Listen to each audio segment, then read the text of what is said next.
When I was a student, the thing that used to scare me the most was standing in front of the class.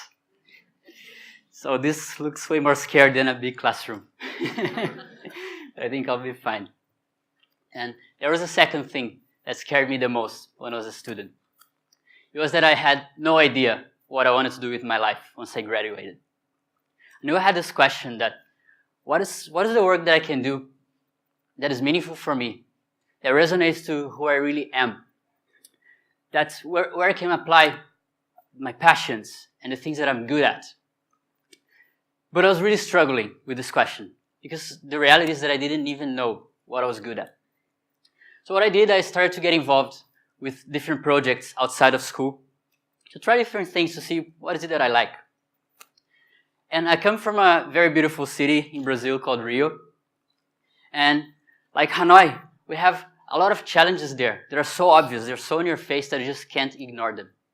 And the more I was getting involved with projects that were trying to do good things for the world, a second question started to come to me. That is, once I'm doing work that is meaningful for me, how do I also make this work something good for the world?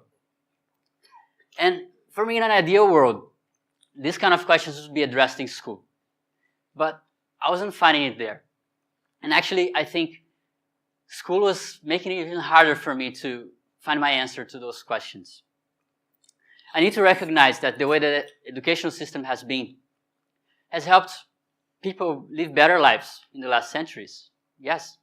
But I also need to recognize that it hasn't been evolving and adapting too much to address the complex challenges that humanity has been facing right now. So, and maybe that's why actually when I was doing those projects, I felt that I was learning much more than when I was inside the classroom. So I finished my university and I stayed engaged with different projects that seemed meaningful to me. I was doing things like helping foreigners that were coming to Rio. I was guiding meditation practice in prisons. I was even organizing TEDx events, big TEDx event like this. Those were things that I found that were cool, but there was something that was growing in me, some kind of disengagement with what I was doing, some kind of frustration, because even though those things were nice, it didn't really resonate with who I was at the moment and what I really wanted to do. And those two questions were still in the back of my mind. They were only growing in me, getting stronger and stronger. But if I couldn't find my answers in traditional education, and if I couldn't find by doing work out there, where would we find it then? So I started to read books. I was researching online. I was talking to a lot of different people, asking about it.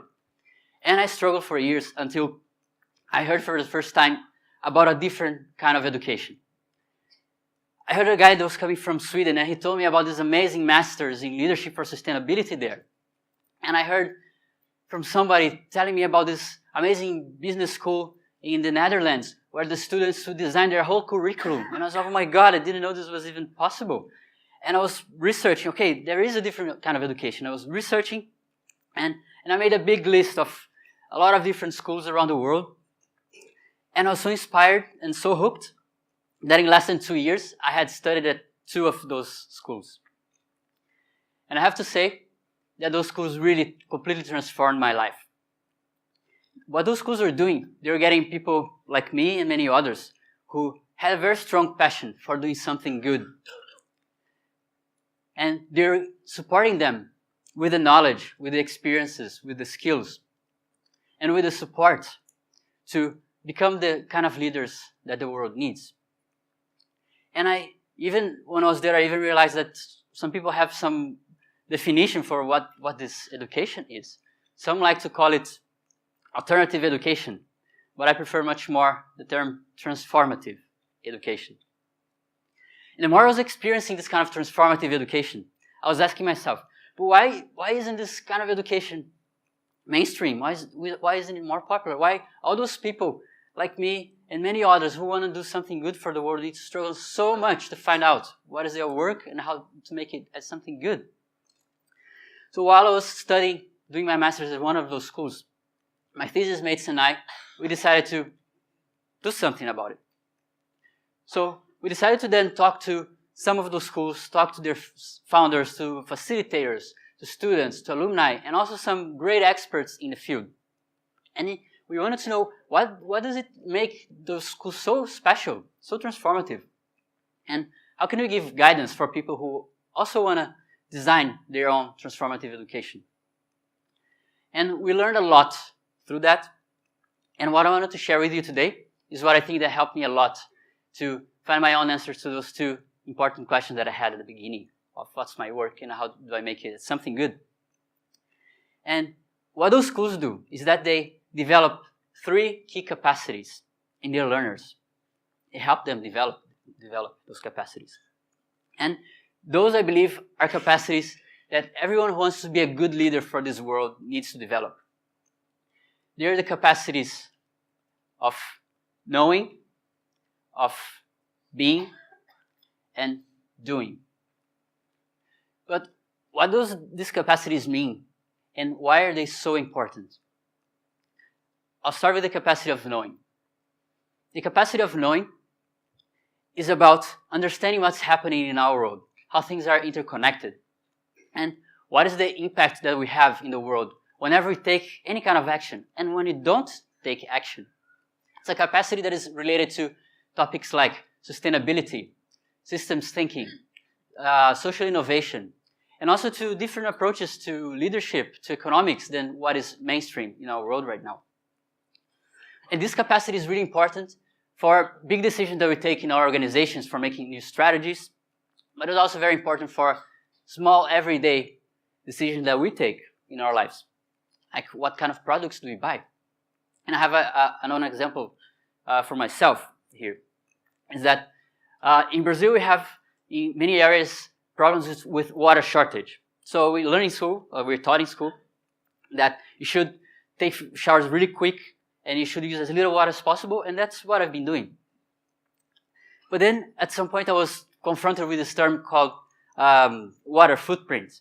And water footprint is that they measure the amount of water that has been used during the production of any kind of product.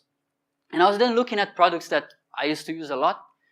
For example, I used to drink a lot of milk, and I noticed that 1 little glass of milk that I was drinking used around 200 liters of water. And if I look at a 10-minute shower, it takes around 130 liters. And it's way more than a 10-minute shower. And I was so shocked. And I looked at a beef hamburger. It's 2,400 liters of water. And if you make the calculation with the showers, with less than 20 burgers, you'll be using the same amount of water as 1 whole year of showers. And that was insane. And with this awareness, with this knowing, I could then more easily make the different choices and change my habits and the way I consume things. And don't get me wrong on this capacity of knowing. The capacity of knowing is not at all about knowing everything. It's actually also knowing what you don't know. Because when you know what you don't know, you can ask for help and you can be open for learning new things. And that takes us to the second capacity. That is the capacity of being. The capacity of being is related to personal development. But not only our own, but our interpersonal development. And it's about being ourselves, but it's also about being together, learning how to be together. And it's related to learning about our values and our beliefs, because they say so much about why we do the things that we do. So if you want, you can change it. It's about learning about our strengths, our passions, our visions, our dreams, because they inform what is important for us, and also they give us direction to where we want to go. You know, not long ago, somebody came to me here and was complaining about his parents. And the guy was saying, look, my parents, they chose what I needed to study. They chose the job that I needed to take. Now I'm really unhappy with the choices that I make. I'm really unhappy with my life. And I was, okay, so what is it that is important for you then? What is it that you want to do? And what I heard back is something that I heard many times. is that, I don't know, I want to live a happy life and I want to travel the world. Well, I can speak for experience here. If you don't know what you want and what is important for you, it's going to be very, very hard to say no to the things that are not meant for you. And this is not an easy path, I know. This capacity in those schools, they also encourage their learners to adopt practices that help them to be more balanced, to be more centered, so they can go on this path of personal development. And what are those personal practices? Personal practices are things like you can do arts or journaling or mindfulness. And also, there's the other aspect of the capacity of being, that is about being together. And this is about knowing how to work as a team. As teams, do good collaboration. It's about having good communication. It's about having healthy relationships in your work, in life. And there's the third capacity. There's the capacity of doing. Capacity of doing is about taking initiative about the things you care about the things that you want to change in the world. It's about taking responsibility for your own learning and your own development. And all those schools, what they usually call it is developing an entrepreneurial mindset. And when I was a teenager in Brazil, I used to go walking to school every day. And on the way to school, I used to see something very weird. I had to cross a river, and there was a used sofa in the river. And I used to look at it, and why would somebody dump a sofa here? But okay. And I went to school, and I was taught about environmental protection, but we actually never did anything about it. We could have gone there maybe in the river to clean it up a little bit, but during all my years in school, the sofa was still there. So how am I supposed to learn about taking initiative and doing if I never practiced it? But on those transformative schools, they do it differently. For example, their learners could be invited to go together, think about a challenge in the city that you care about, and make a strategy and go out there and do some change yourselves. So the more I was researching and experiencing this kind of education, I couldn't stop but think about all the great people and all the great organizations that I worked with and that I met. They're doing very good work for the world, but I noticed that many of them, they hadn't developed at least one of those three capacities. And I really believe that this was stopping them from being more effective and being more fulfilled with the work that they are doing. For example, I met some great people in the capacity of knowing. So they really understood the interconnection between things. But they didn't know how to take strategic, wise action. And I met some people who were great at the capacity of being. So they were very self-aware, but they didn't have the capacity of knowing. So they took a lot of actions that actually created a lot of problems. And I met some great activists doing very good work and doing. But they were ending up burned out or having very strong disconnections with their teams because they didn't develop much the capacity of being. And this is all very natural. Since we didn't learn those capacities in school, we need to develop them ourselves. But how to do that? So the first step that I would say is to stop.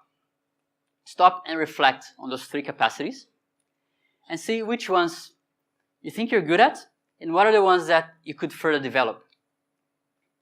And then with that in mind, a next step could be maybe you can go and learn at one of those transformative schools around the world. But I know maybe you might be thinking, yeah, but maybe that's not possible for me for different reasons. But what if I told you, if you could create this education for yourself? And you might think, is it even possible? And I'll say, yes, it is possible. It is not easy, it takes time.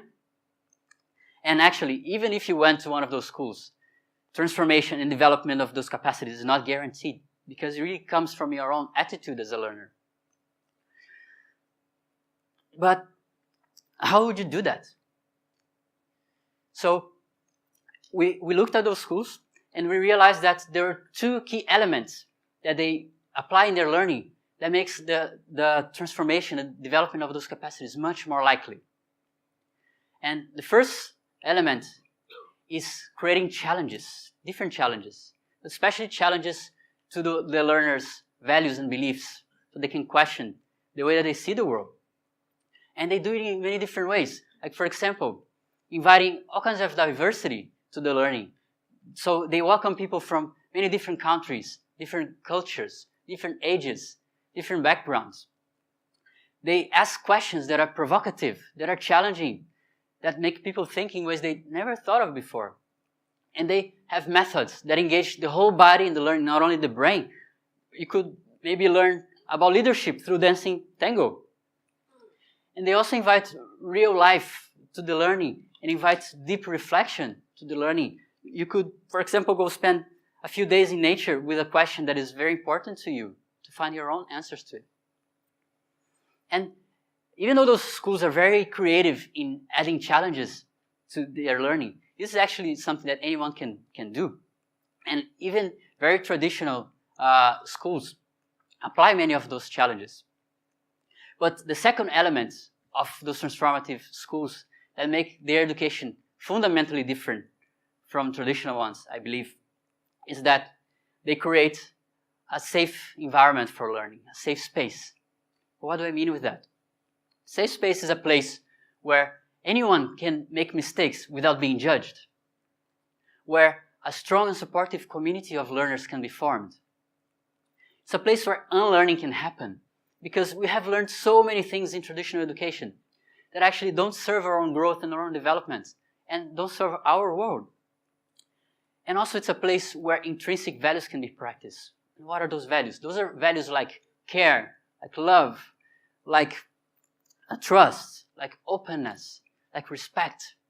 And actually it's the presence of those values that makes those challenges don't become only defensiveness or frustration or even traumas. And in practical ways, how do those schools do that? For example, the facilitators and the learners would co-create community agreements, or they would have practices for decision-making, for conflict resolution. They would have trips together. They would have dinners together. Or they would have lots of fun, play a lot of games. And when you go spend time with those schools, they actually look a lot like a group of friends or family, much more than a school. So maybe they are the ones who are closer to the original meaning of the word school. If you don't know, that's from the old Greek scholar. It means time that you take for leisure.